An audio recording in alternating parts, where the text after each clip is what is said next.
In the quiet of every relationship lies an invisible battlefield where affection meets dominance, and trust can become a subtle leash. This is the dark realm of psychological control, unseen, unspoken, but deeply felt. Tonight, we unmask how love can twist into quiet manipulation. You think love is safety, a sanctuary built on mutual respect and compromise. But sometimes, the walls of that sanctuary hide sounds of control, whispers in the dark commanding how you should feel, act, or even exist. Control can wear the disguise of concern. The first sign is tiny. It often begins with questions that sound loving but linger with weight. Where were you? Or, who were you talking to for so long? What seems like care is actually surveillance draped in tenderness. Over time, every question gains a rhythm, every message you send becomes an inquiry waiting to be justified. Their curiosity isn't curiosity at all, it's data collection, the gathering of your emotional coordinates. The map they plot is your autonomy shrinking. When your partner starts to subtly monitor your routines, your work, your friends, your online presence, they plant the seed of obedience. You start correcting yourself without being asked, afraid to trigger another wave of suspicion. This type of control rarely screams, it whispers. It softens its voice to mimic love, convincing you that this scrutiny is a sign of affection, not possession. Yet, behind that softness, lies the unmistakable grin of domination. The second sign manifests when they begin to isolate you from your circle, piece by piece, under the guise of protection. They might say your friends are bad influences, or your family doesn't understand what you have together. It's subtle social surgery. Each invitation declined at their suggestion becomes a quiet surrender. Your world grows smaller, but they call it closeness. They shrink your universe until they become its sun, and you forget that warmth can come from elsewhere. This isolation breeds dependence. You no longer reach for friends when something good happens, you reach for them. Not out of choice, but necessity.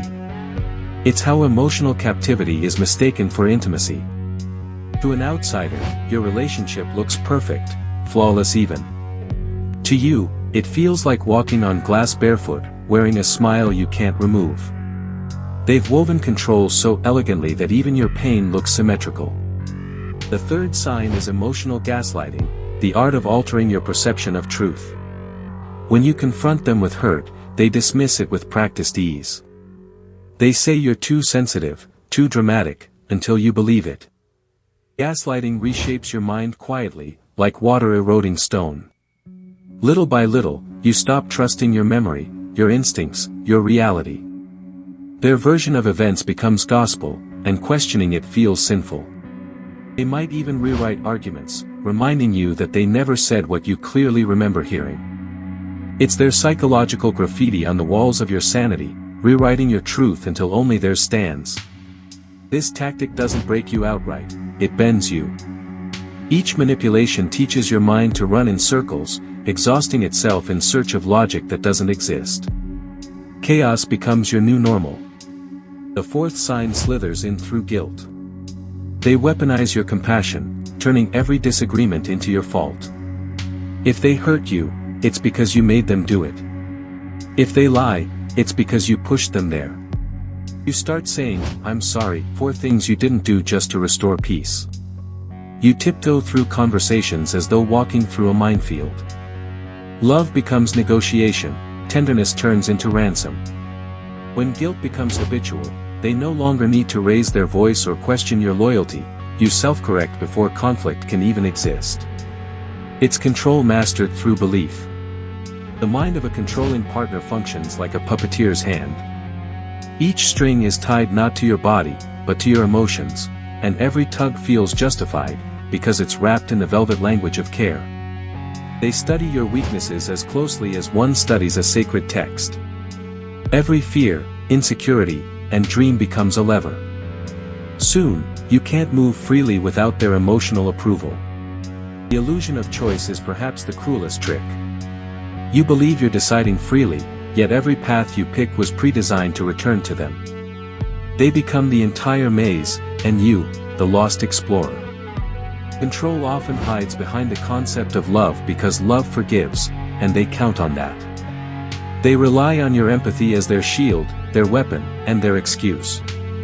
You might think such manipulation only belongs in unstable relationships, but it thrives in the calmest ones.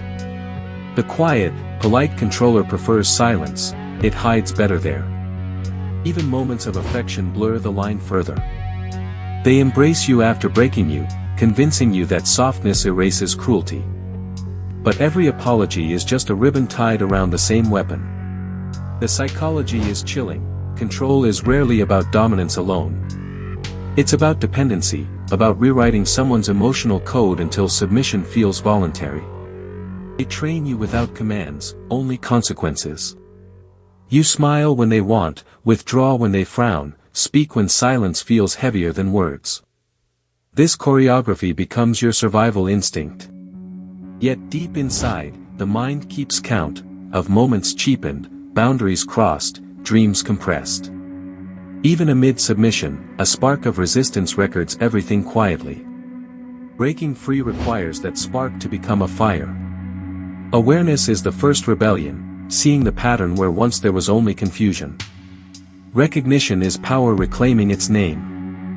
The process isn't cinematic, it's slow, painful, clouded by second-guessing. But every small stand reclaims a piece of the self that was traded for peace. Peace without freedom is still a cage. Recovery is not just leaving control, but unlearning it. You must teach your mind that love should not feel like surveillance, and affection shouldn't resemble fear. For those who might still be trapped, silence is both shield and prison.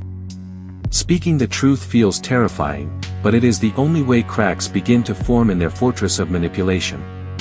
Every controlling partner fears only one thing: exposure. The moment their illusion breaks, their power dissolves like ash in water. Truth is the one force they can't digest. So, check the texture of your love. Does it warm you, or does it scorch?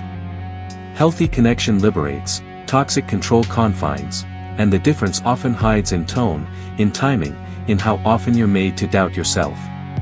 Remember, questioning their behavior isn't betrayal, it's self-defense. What they call paranoia might be your intuition begging to be heard before silence finishes its work. If any of these signs echo inside your story, know that darkness loses its hold when light is acknowledged. Reach out, to friends, to support, to yourself. Control only thrives when confusion reigns. Love without freedom is submission in disguise. To be loved should never mean to be owned.